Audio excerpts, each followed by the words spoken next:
Assalamualaikum warahmatullahi wabarakatuh.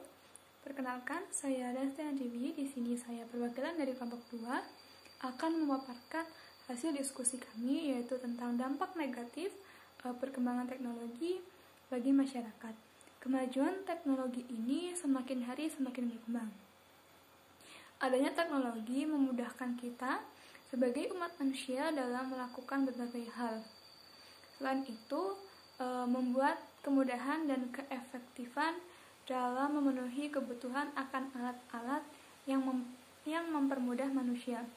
Ini merupakan suatu hal yang tentunya memberikan banyak sekali dampak positif. Namun selain dampak positif juga ada dampak negatifnya juga loh. Contohnya kecanduan. Dalam penggunaan teknologi yang mempermudah manusia ini dapat membuat seseorang mengalami kecanduan. Kecanduan ini akan menyebabkan pengguna tidak bisa lepas dan menjadi hal yang sangat penting dalam kehidupan seseorang. Ketika hal tersebut hilang ataupun mengalami gangguan, pasti akan menyebabkan masalah yang kompleks dan dapat membuat seseorang kehilangan waktu dan uang.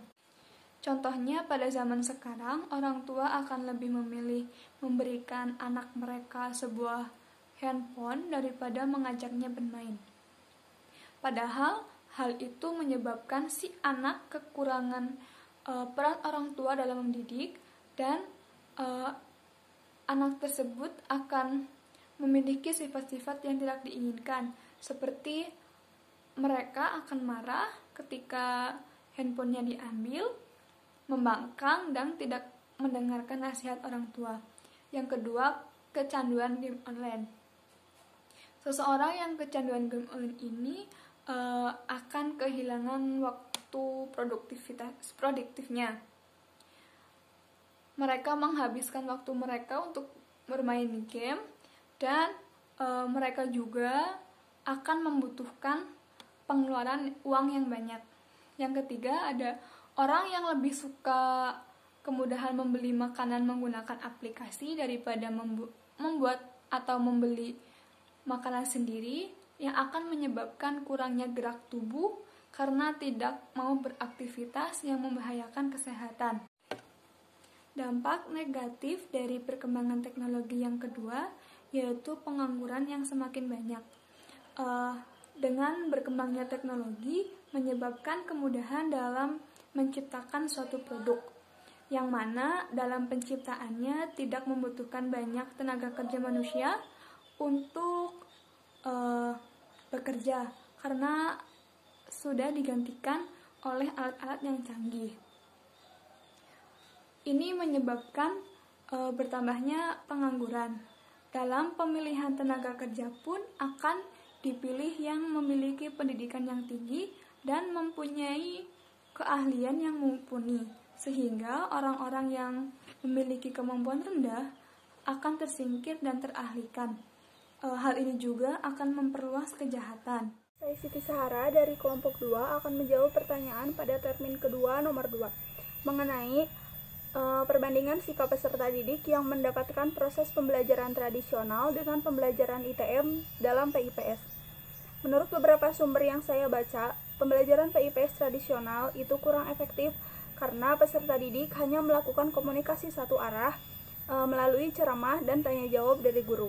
Sumbernya pun hanya terpaku pada buku paket, sehingga penyampaian informasi berupa fakta kurang memberikan permasalahan dalam proses pembelajaran. Padahal tidak semua siswa bisa maksimal dalam mendengarkan ceramah, karena materi yang diperoleh itu mudah dilupakan. Sementara pada pembelajaran ITM lebih menarik, bisa memperjelas makna, dan memungkinkan peserta didik lebih mandiri sesuai dengan bakat dan kemampuannya. Karena media yang digunakan bisa berbasis visual, audiovisual, komputer, edutainment, atau film animasi. Jadi bisa disimpulkan dari penjelasan itu ada beberapa perbedaan. Di antaranya yang pertama, pusat pembelajaran. Yang mulanya berpusat pada guru.